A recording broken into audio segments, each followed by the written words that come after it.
Tadi pagi waktu saya tengah scroll YouTube, saya ada nampaklah satu video daripada Cikgu Uluan, yang mana video itu Cikgu Uluan cerita tentang satu lagi video daripada YouTuber lain, iaitu Old Timer Pictures. So bila saya tengok video Old Timer Pictures ni, dia punya tajuk itu dia tarik perhatian saya lah, iaitu tajuk dia Apa Jadi Kalau Boleh Merentasi Masa, featuring Cikgu Uluan dan One Animation.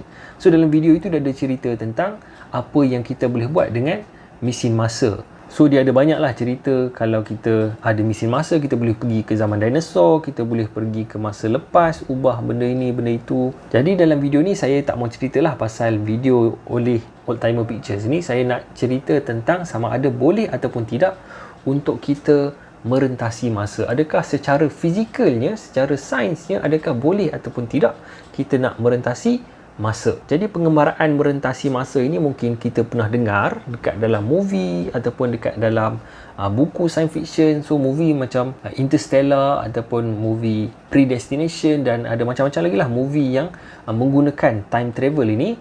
Dan mungkin sebahagian kita pernah baca komik Doraemon. Komik Doraemon ni popular lah berkenaan dengan time travel ataupun merentasi masa, sebab dalam cerita Doraemon itu, dekat laci Nobita itu bila dia buka, dalam tu ada mesin masa yang membolehkan mereka ni pergi ke masa depan ataupun pergi ke masa lepas. Jadi persoalannya adalah, adakah kita boleh merentasi masa ke hadapan ataupun ke belakang?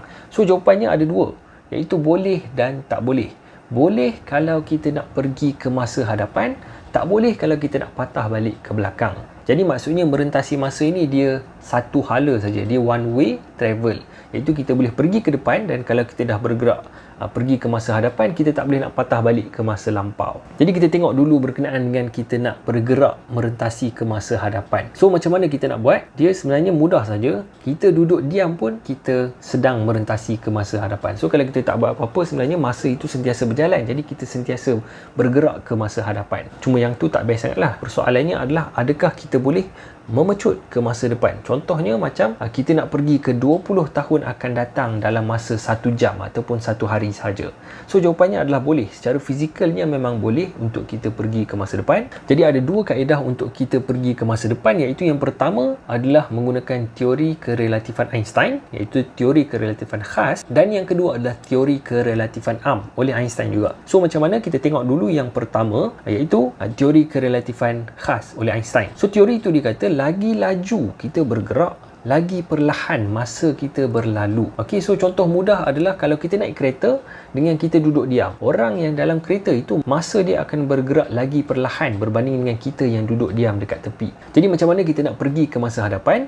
Kita naik roket, lepas tu kita pecut dengan roket itu bergerak menghampiri laju cahaya. Kalau kita boleh, cuba kita sampai 99% laju cahaya, dan kemudian kita patah balik ke bumi, dan kita lihat bumi itu dia telah pun berlalu masa yang lama berbanding dengan kita. Jadi contoh kalau kita naik roket 1 hari, boleh jadi dekat bumi itu dia dah berlalu 20 tahun ataupun berlalu 100 tahun. Jadi itu secara ringkaslah berkenaan dengan teori kerelatifan khas oleh Einstein.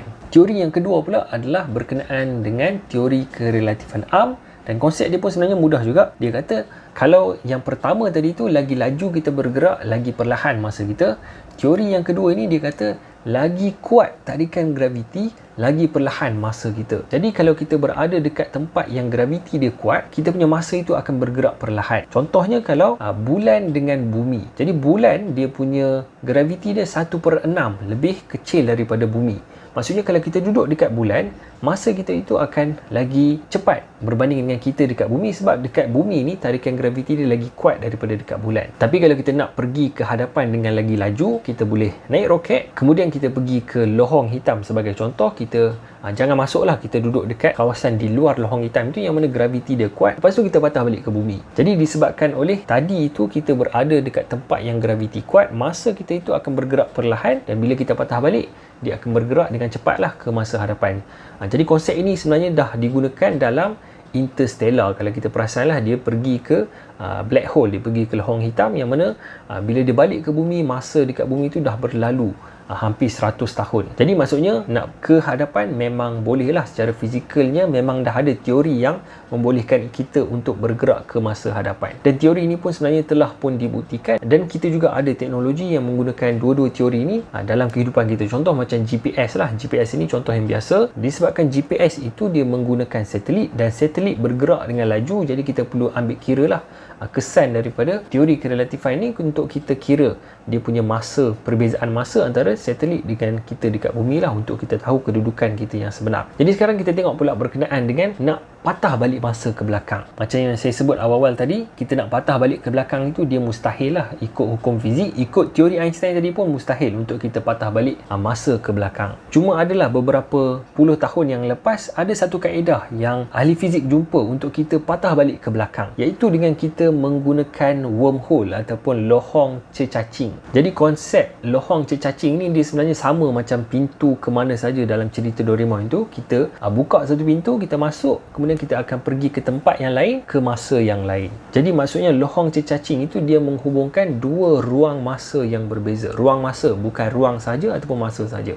Iaitu dia boleh menghubungkan antara tempat yang jauh daripada satu galaksi ke satu galaksi lain, dan bukan sahaja tempat yang jauh tapi masa pun boleh jadi berbeza. Contoh macam kita dekat bumi tahun 2021, kita masuk ke lohong cecacing itu, kita sampai ke planet Marikh, tapi planet Marikh itu adalah pada tahun 1950 sebagai contoh. Jadi itu konsep lohong cecacing lah, iaitu dia menghubungkan antara dua ruang masa yang berbeza. Kalau ikut teori, lohong cecacing ni, wormhole ini, dia sebenarnya boleh wujud. Cuma masalahnya adalah kita belum ada teknologi untuk menghasilkan lohong cecacing tersebut. Dia sebabnya adalah kita perlukan satu jenis bahan, iaitu jirim eksotik, yang mana jirim ini dia mempunyai jisim yang negatif. Cuma setakat ini kita belum ada lagi jirim eksotik ini. Kita masih belum menemui jirim eksotik ini. Jadi kita belum ada kaedah untuk menghasilkan lohong cecacing ni. Jadi yang itu secara fizikalnya. Cuma pengembaraan ke masa lepas ini dia sebenarnya ada percanggahan secara logik juga. Sebabnya adalah bila kita mengembara ke masa lepas ini akan ada banyak paradoks-paradoks yang muncul disebabkan oleh pengembaraan ke masa lepas ini.